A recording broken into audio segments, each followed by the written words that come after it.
everyone, and welcome back to the Forget Me Not Gardens channel. So last week I put in my pond and I'm really pleased with it, I have to say. If I show you a video of it now, because today I'm actually going to plant it up a little bit and just show you a couple of things that are growing around the plot as well. So this is the pond, and forgive the feeble, really feeble water pump because it's not very sunny, but you can see it's trying to go, but there's no sun, so it's not going. So yeah, but you can see it's in, and you know, the background's there. But yes, so today I'm just going to plant it up. I've got some water plants to put in. So I'm not sure the name of the plants right now, but I will get them and I'll put them on the screen here now. And these are just basically pond plants, oxygenator plants, and just plants that are going to help keep the water clear.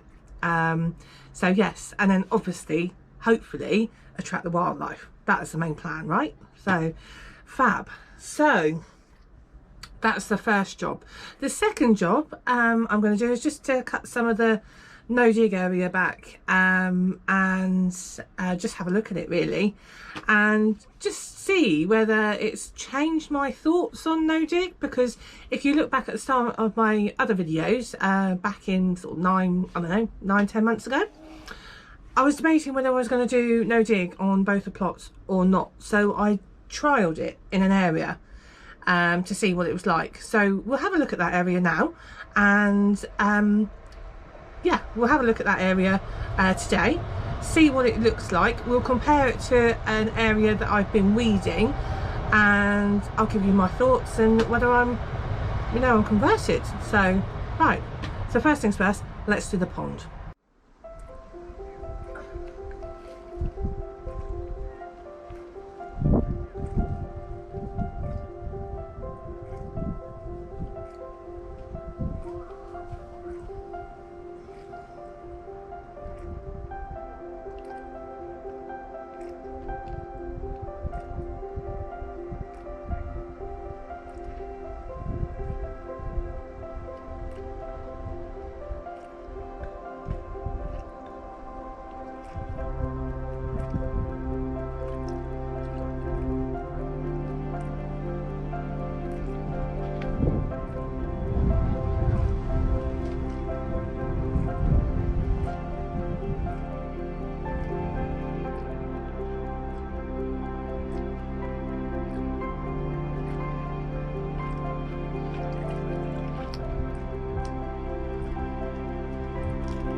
Right, well that's the pond kind of planted up a little bit. Hasn't actually gone to plan because some of them aren't sitting in the actual pond properly. So I think I'm going to have to get some like baskets and proper pond soil just to plant it up. I've never actually done this before, this little planting up a bit of a pond. So if you got any thoughts, just pop them in the comments for me. Because I'd like to know what you think with regards to like the planting up and how it should be done, because I actually don't know how to do this little bit of putting a wildlife pond in. So yeah, really appreciate your thoughts. Right, so I'm just going to, so this blackberry,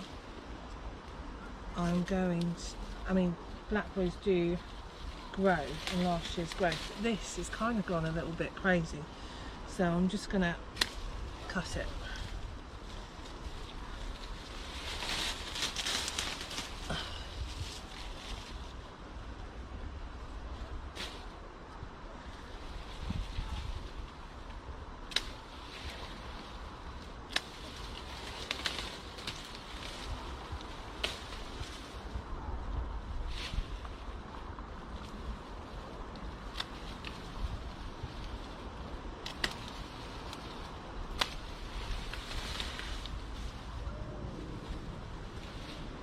So this is these raspberries that I've actually just cut back. I've just literally cut them to cut ends out of the way.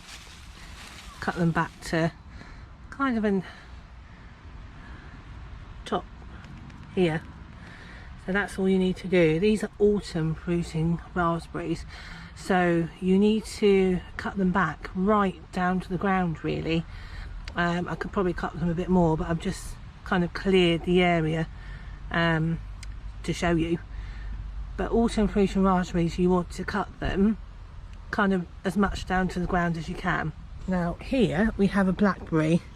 Blackberries actually fruit on this year's growth, so what's growing this year will be your fruit next year. However, I don't actually want this. I don't know where it's come from, so I've just cut it right back because it's kind of overtaking everything now. So I'm probably going to take this out in a few weeks time. So with rhubarb, this is one of my rhubarb crowns. So with rhubarb, it will just die back. So it will die back over the winter. Just leave it to die back, and then once it's died back and it's just literally the crown, which is this bit here, then just pop some manure over the top and it will love you next year. You don't really need to do anything. So all this, just leave it to die back, remove it as it dies back, but next year it will thank you. Right, so I'm actually going to try this celery that I've just picked, because I've never grown my own celery before, and I'm getting into a bit of a habit of eating stuff as I pick it. So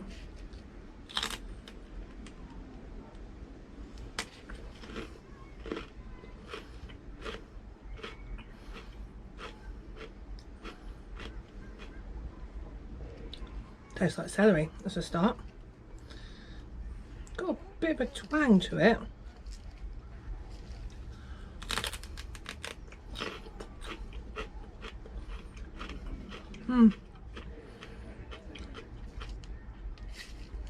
Got a bit of a twang to it.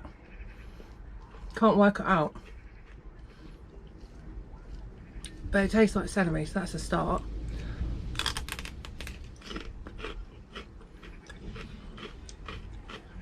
It's kind of growing on me. It's kind of growing on me. The more I eat it.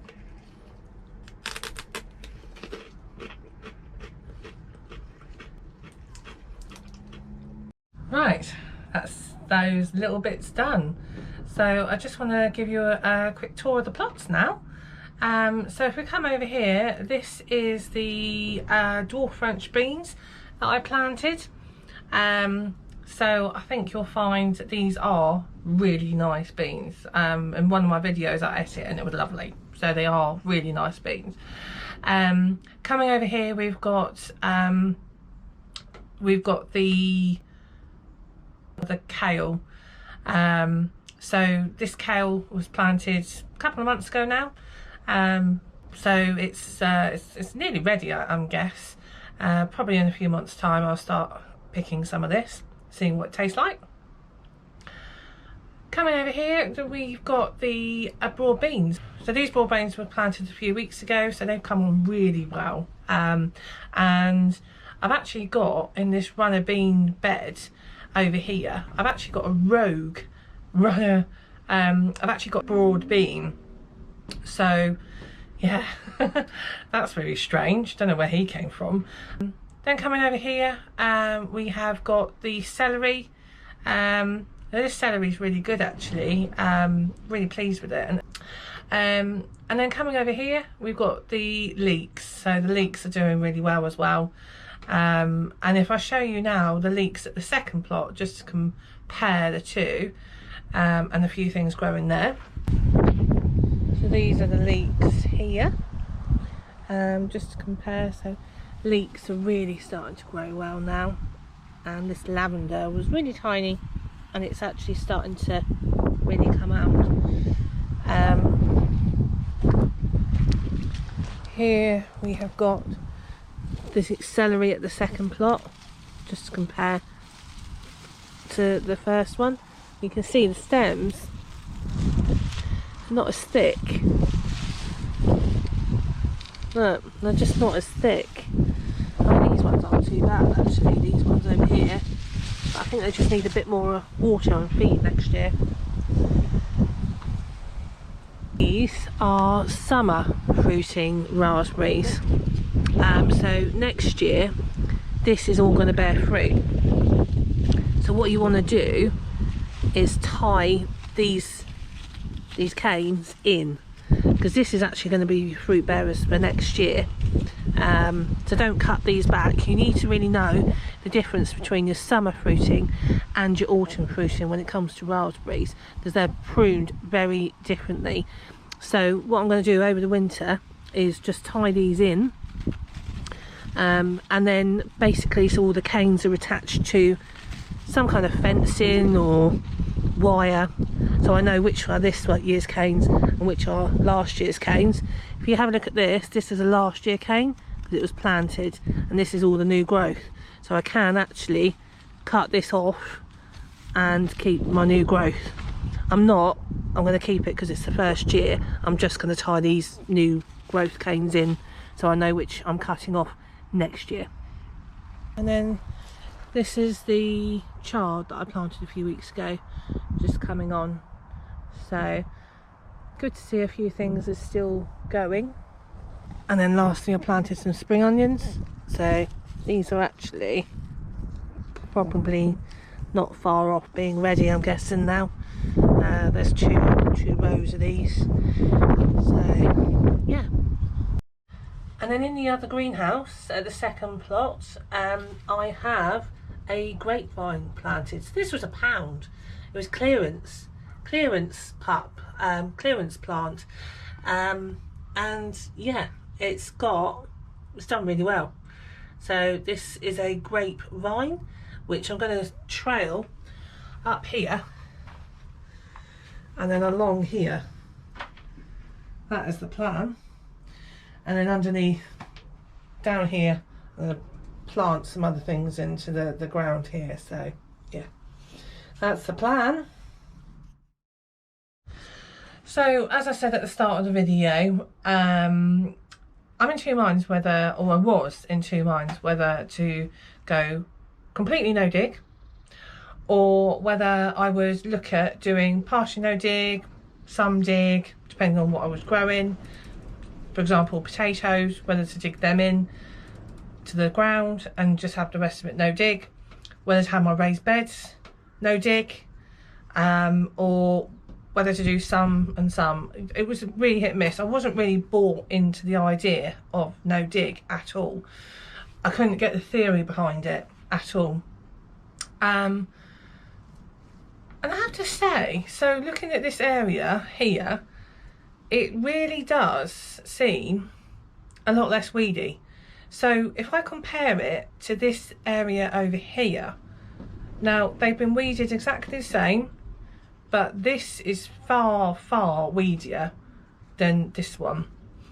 And when I come over to the no dig area here, there's kind of mushrooms or fungi growing, which is really good. So yeah, I'm kind of put my mind at rest a little bit really, because I have decided to go no dig. I think it's the way forward, definitely. It's going to cost me a little bit in compost, I realise that. I do need to start doing my own compost if I am going to do no dig. I'm not very good at it, so I'm going to do a couple of, I don't know, research on it just to see how to do it properly, because it just goes sludgy. But yeah, that's the plan. But in the meantime, it's no dig all the way, every bed, everything. So yeah, very pleased with the results here. I thought I'd try it for the year, see how it got on really. You know, you've got to try these things for yourself. You know, different people tell you different things. I have to say I like it. I like the look of it, and I've seen other YouTubers doing it, and they've had good results as well. So yeah, I think the results speaks for themselves. So that's it for this week. Thank you for everyone watching. I hope you enjoyed the tour. Like I say, if you've got any thoughts on the pond, I think what I need to do is actually put these pond basket things in them and weigh it down a little bit more and just get proper pond soil in there. I think that's the issue, but let me know. It'd be really good to know your thoughts on it, because as I say, I'm not an expert when it comes to planting up ponds. I've not done it before, but I really would like to know. So yeah, thanks for watching everyone. Have a great week. Take care and see you soon.